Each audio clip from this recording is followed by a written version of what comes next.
JJ, you mean to tell me the time that you went up 10 points that you couldn't find time to rest those guys and get those guys a breather? And you're going against a young athletic squad in the Minnesota Timberwolves who are a bunch of dogs. When it comes down to LeBron James, a guy that you need the most, especially towards the end of the game when it comes by possession, and you don't get the best out of him because you overextended his minutes, I got to blame this loss on J.J. Redick. He got to take accountability on this one. Now, at the risk of asking for Duke-on-Duke crime, I have Jay Will and Carlos Boozer. Monica, you and I will sit back and just... Go ahead, Boozer, you go first. Is this on J.J. Redick? I think this is on the Minnesota Timberwolves. I just think they're taking it to the Lakers. Their bench has outscored them 112-51. Thanks, Hembo. There are others, McDaniels, Naz Reid are outstanding. Naz Reid is shooting 56%, averaging 14 and 4. McDaniels is shooting 58%, scoring 20 and 7. They're just outplaying the Lakers. Every game has been close, down to the wire, one possession, two possessions. The Lakers did have a temp. Now we're asking LeBron James to have a 25-point triple-double, play A-level defense, and close the game at age 40 in year 22. They're just getting beat by a deeper team. Is it not, however, could one not take what he just said and say it's a one-possession game at the end and LeBron looks spent, and maybe if he had gotten a little rest here and a little rest there, it would have been different? Is Perk right? No, I don't think. I think we have programmed people to look at things as it's one thing, so all the blame has to be on JJ. And by the way, like, his staff is pretty good, Bronny. It's Nate McMillan, it's Scott Brooks, Greg St. Jean. Like, there's a lot of experience on the staff. I don't hear Perk calling out the staff.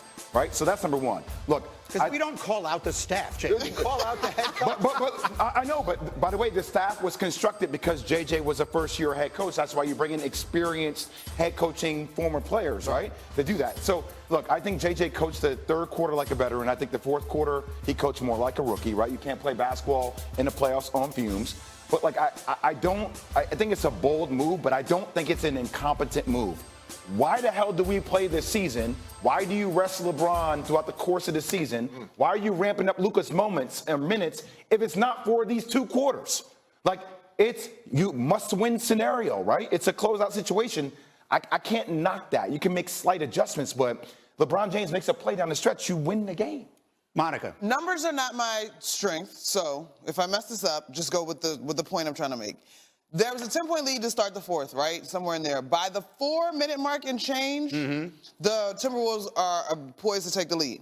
So to me, to make the argument that you go to your bench then would be stronger if those guys were adding to it.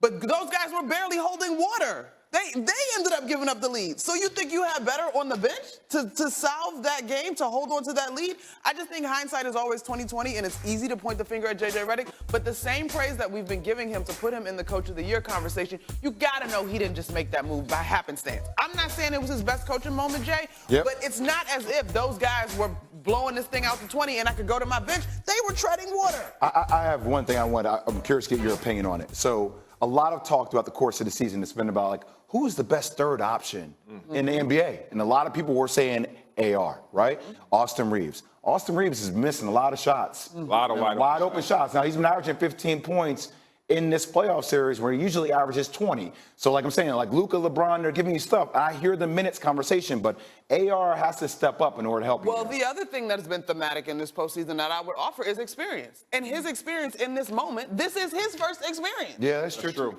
Look, here's what I would say about the whole thing. Of course, it's the coach's fault. It doesn't mean he's not a great coach. Right. When you try something, the difference between being the coach and sitting here is accountability. I can say whatever I want today and change my mind tomorrow, and it don't make a damn bit of difference. But when you're the coach and you try something like that, he did it because he believed in his heart it was exactly the right way to win, the best way to win, the best way to give him a shot, and you live with the circumstances. And when you're the coach, when you're the person charged with making that decision and it doesn't work, then yes, it's your fault. That's why it's a hard job. That's why they get paid a lot of money. So it's not necessarily a criticism. So wait. He had to make the decision ahead of time. If he had seen the result, obviously he would have done it differently. So I don't blame him for trying it. So I think all things can be right. At the end of the day, here's what I will say. You cannot ask LeBron James at the age of 40, even though he is obviously an alien and from another planet. Can we put up C10, I don't know about please? that, Bronny. LeBron James. I don't know about that. Well, here's the thing. LeBron James has you played can. 163 minutes. I think you can. In this postseason. Can we put up C10, please? He is at least a decade older than any of the 6 players with more minutes played this postseason. Can I say that again? He is at least a decade older than anybody else. So my point is, if you're going to ask that of him on Friday night, when he basically had to carry that team by himself, and then 36 hours later ask him to go to do it again, and then it doesn't work, you wind up losing by 1 possession, of course people are going to point the finger at the coach. That's the lot in life. Wasn't there a critical play down the stretch that they went back and they reviewed and they kind of thought, oh, okay, that could have worked out? I'm just saying. Wait, the foul? Yes. Oh, yeah. So like, Should that not have been a foul on the line? Is the hand part of the ball? Yes, hand is always part of the ball in the playoffs. All I'm saying to you is I hear all the numbers. This dude don't fit in that category with those numbers. He's different. Yeah. I'm sorry. Yeah. And by the way, also LeBron's a player coach. You don't think LeBron has any? He had 0 points in the 4th quarter. He did not take it. 0 points. But you gotta let him be in it. Who are you putting in it? Dalton Connect? I don't know who you put in.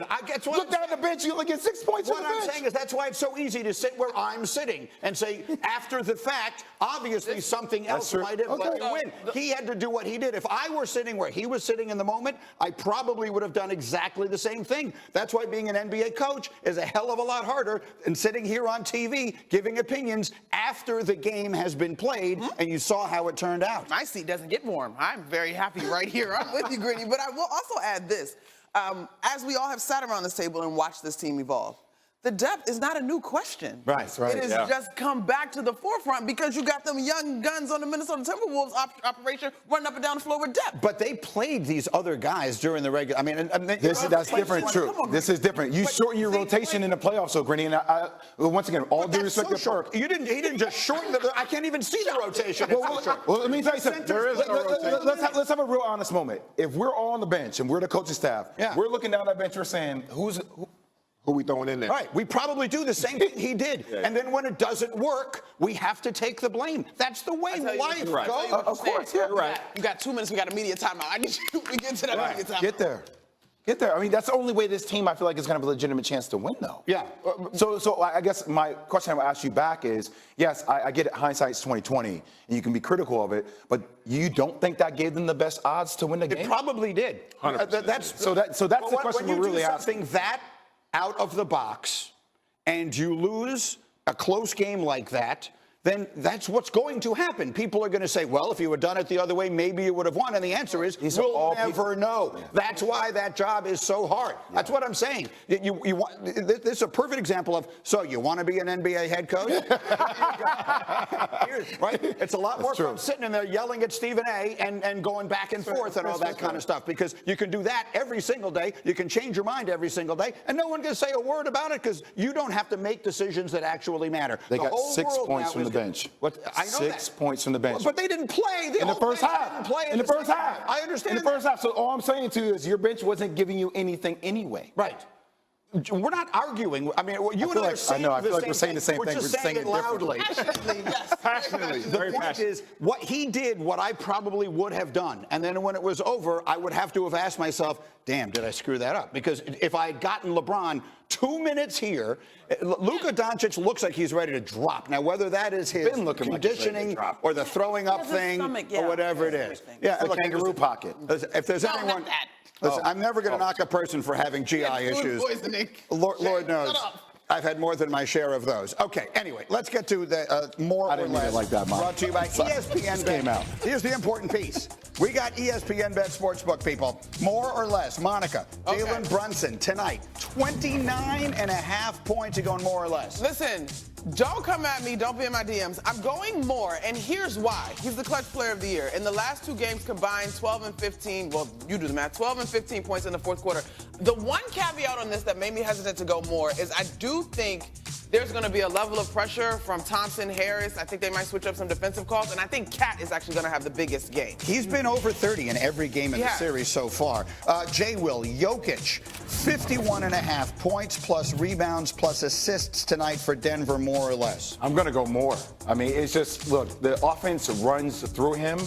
And when you talk about this situation that Denver is in, you need your best player to go to another level.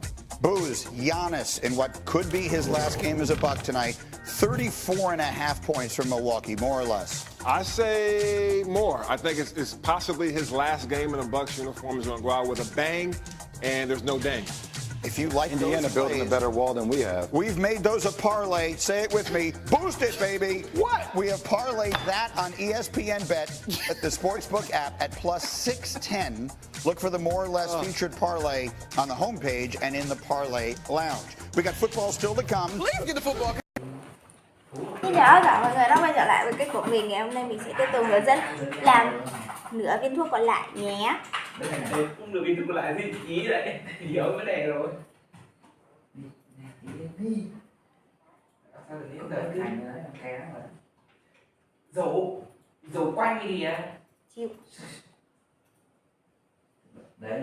Thôi. Trò ta đánh thịt. Quanh cái đấy là quanh chiếu. Trò ta đánh thịt. Cấu của tao không của tụi mày. Giờ lên không cho 100 triệu không điểm lẻ. Giờ thì cầm gạo bắn 5 viên 5 lần hay là bắn được 1 con 5 con là lỗ thôi chứ thì 1 triệu 2 triệu tức là lên ngày. Đổ hết cả đầu. Biết bắn cái gì nhỉ? Kể cả không đi bắn luôn thì hôm nay bắn đi đâu là các bạn. Anh hôm anh bắn đi đâu? Mà luôn dùng cái ồ lạc ngày 5 con, cú ngày mấy triệu. Cái hôm đấy là hôm đầu tiên mày bắn ấy. Đầu tiên bắn này. Nó cướp lần đầu của em đây. Nó lực bắn tay nó có mạnh không? Tùy lúc cầm bắn mạnh. Nhưng mà chị không kiểm soát được cái đấy, chị cầm cái que thì bắn nhẹ lắm. Vậy thì trận sơn kìa. Nó tủm bắn đạch phát rồi.